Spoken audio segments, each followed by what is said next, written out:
इस देश में आजादी का आंदोलन चला, ब्रिटिश इस देश को छोड़ने के लिए मजबूर हुए। 1947 में उन्होंने देश को आजादी मिली।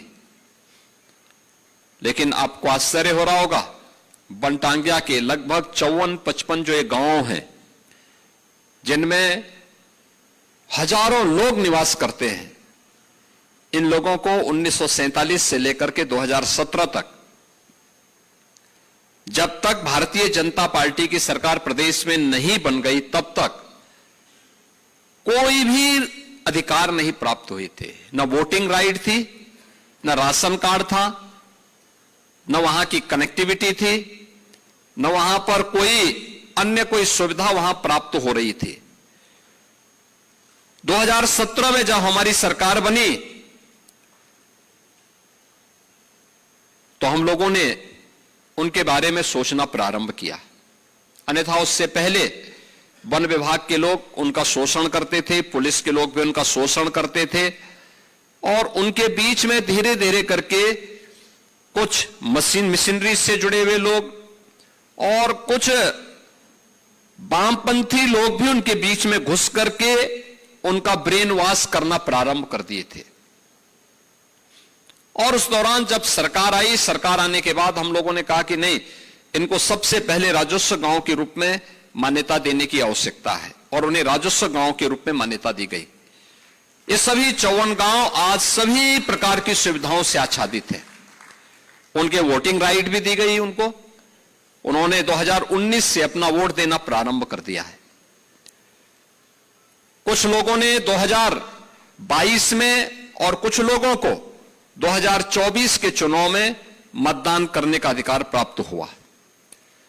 उनके पास आज बिजली भी है, जिनके पास 1947 से लेकर 2017 तक कोई सुविधा नहीं थी, यानी एक भी पक्का घर नहीं था, फूस की झोपड़ी में रहने के लिए मजबूर थे, तालाब का पानी पीने के लिए मजबूर थे, कोई बिजली नहीं, कोई राशन नहीं, कोई स्वास्थ्य की सुविधा नहीं, कोई किसी प्रकार की कोई भी सुविधा उनको नहीं प्राप्त होती थी। आंगनबाड़ी नहीं, प्राइमरी स्कूल नहीं, कोई सुविधा नहीं होती थी।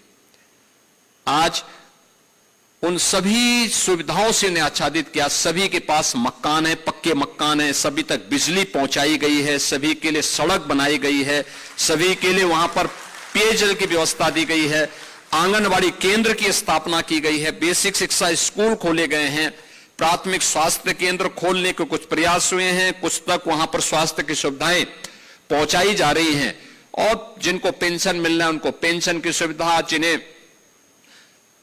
आयुष्मान का कार्ड मिलना, आयुष्मान की सुविधा, जिनको राशन कार्ड मिलना है उनको राशन के कार्ड की सुविधा, सभी प्रकार की सुविधाओं से आच्छादित किया गया।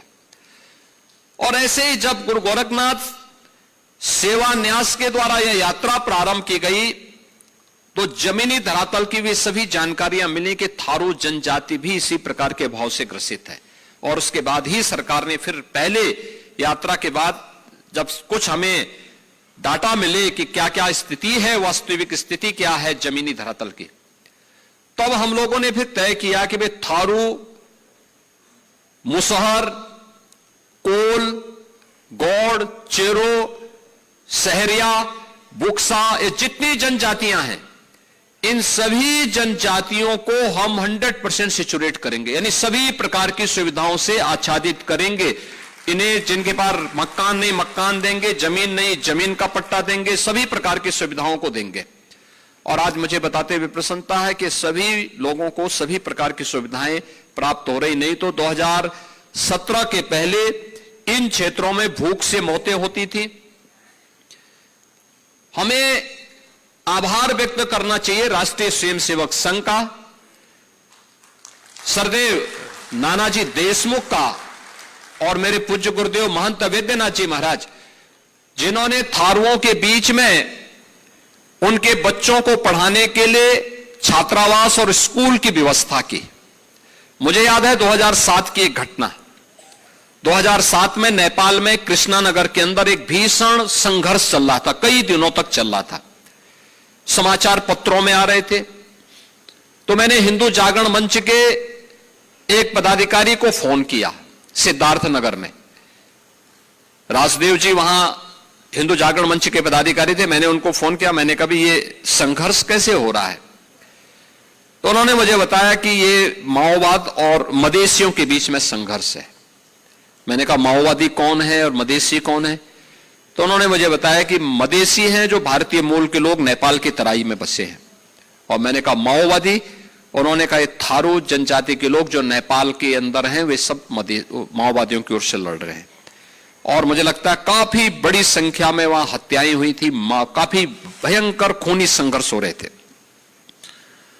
तब मैं बलरामपुर जिले के इमलिया कोडर में मैंने कार्यक्रम बनाया था, और इमलिया कोडर में मैंने थारू जनजाति से जुड़े हुए सभी लोगों को, जो नानाजी देशमुख ने बनाया हुआ छात्रावास है वहां पर मैंने उनको इकट्ठा किया था और उनके साथ संवाद बनाने का कार्यक्रम किया था 2007 में, कि भाई आखिर क्या कारण है, क्यों ये संघर्ष हो रहा है, क्यों इस प्रकार की स्थितियां पैदा हो रही हैं। और मुझे यह सुनकर के सुखद अनुभूति हुई कि भारत के रहने वाले सभी जितने भी थारू जनजाति से जुड़े हुए लोग थे, इन्होंने कहा साहब देखिए, उस समय की सरकारें उनका सुध भले ही न ले रही हो, लेकिन उन्होंने इस बात को कहा था कि हमारे लिए नानाजी देशमुख की संस्था दीनदयाल उपाध्याय शोध संस्थान के द्वारा, राष्ट्रीय स्वयंसेवक संघ के द्वारा, मां पाटेश्वरी मंदिर देवी पाटन के द्वारा और उससे जुड़ी हुई संस्थाओं के द्वारा उनके लिए कार्य किया जा रहा है। और हम लोग भारतीय हैं, पहले भारतीय हैं, और हम भारत की आन मान और शान के विरुद्ध किसी भी प्रकार का कोई षड्यंत्र स्वीकार नहीं करेंगे।